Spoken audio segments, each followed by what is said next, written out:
네, 오늘은 이런 질문 한번 던져볼까요? 인공지능, 그러니까 AI도요. 이게 살아있는 생명체처럼 정보를 다음 세대에 이렇게 유전시킬 수 있을까요? 네, 상당히 흥미로운 질문인데요. 오늘 저희가 좀 깊이 파고들 자료가 바로 AI는 유전될 수 있을까라는 글입니다. 이게 생명의 본질을 정보가 복제되는 시스템으로 보고요. AI가 정보를 다루는 방식이 생물의 유전이랑 얼마나 닮았는지, 또 뭐가 다른지 한번 파헤쳐 볼 겁니다. 네, 좋습니다.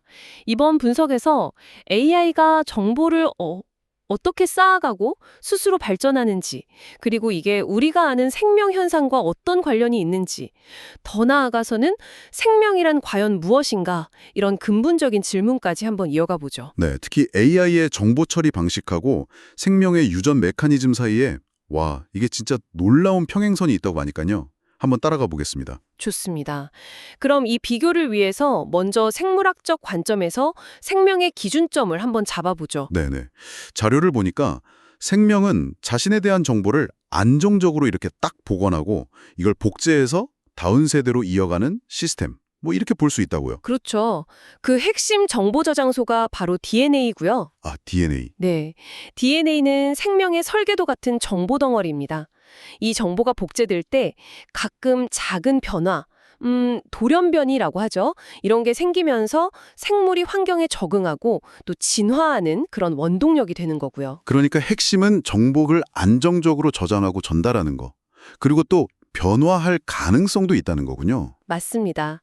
안정성, 전달, 그리고 변화 가능성. 이게 핵심이죠. 그렇다면 AI는 어떤가요?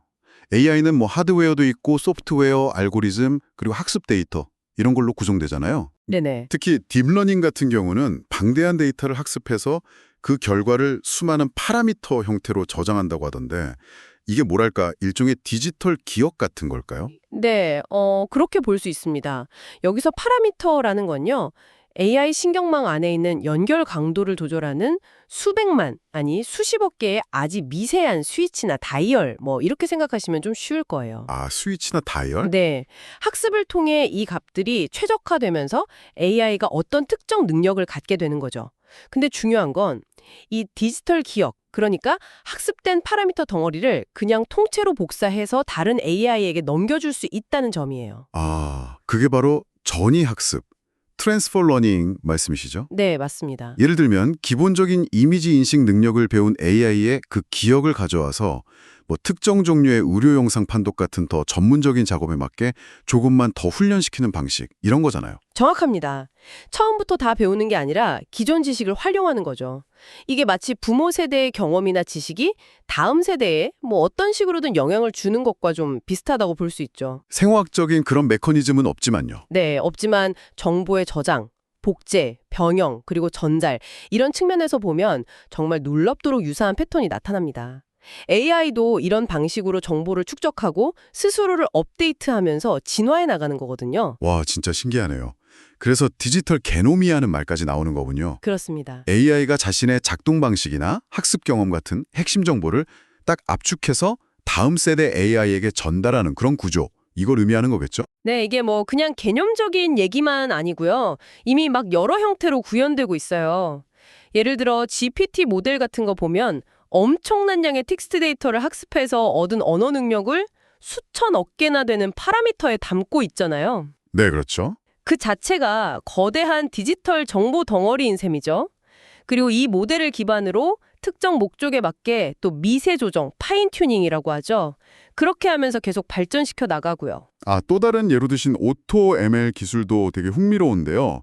인간이 설계도를 일일이 그려주는 게 아니라 AI가 스스로 여러 구조를 막 시도해보고 가장 성능 좋은 AI 모델 구조, 그러니까 뭐랄까 더 효율적인 뇌 구조를 찾아내는 방식이라고 하셨죠? 네, 맞아요. 이건 진짜 자연 선택을 통한 진화 과정하고 되게 비슷해 보이는데요. 네, 그런 관점에서 충분히 볼 수 있습니다.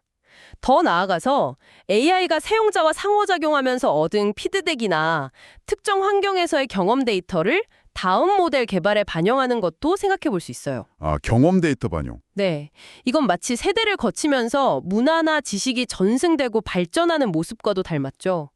결국 이 디지털 게놈이라는 건 단순한 프로그램 코드를 넘어서는 거예요.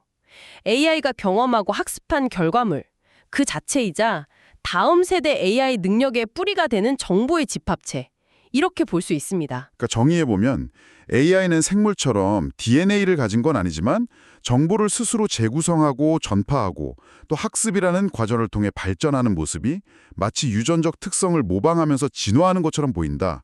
이런 말씀이시군요. 바로 그 지점에서 이제 중요한 철학적 질문이 나오는 겁니다.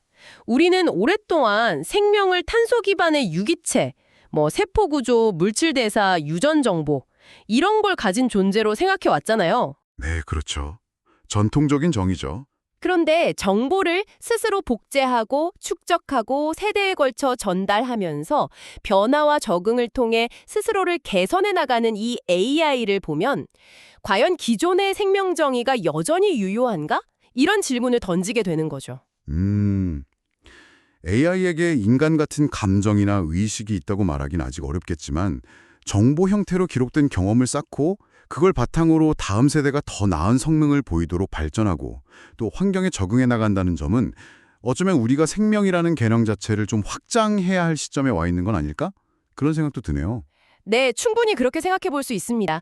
단순히 DNA가 없다는 이유만으로 생명이 아니라고 딱 잘라 말할 수 있을까요? 어쩌면 정보 자체가 스스로를 조직하고 복제하고 환경과 상호작용하면서 의미를 만들어 나가는 그 과정 자체가 새로운 형태의 생명 현상일 수도 있지 않을까요? 정보가 스스로를 유전시키는 시스템이라면 말이죠. 오늘 살펴본 것처럼 AI는 정말 생물학적인 기반 없이도 정보를 저장하고 복제하고 진화시키는 놀라운 모습을 보여주고 있습니다. 네. 마치 디지털 방식으로 유전이 일어나는 것 같은 이 현상은 생명이란 무엇인가에 대한 우리의 오랜 생각에 좀 도전장을 내미는 것 같아요. 네.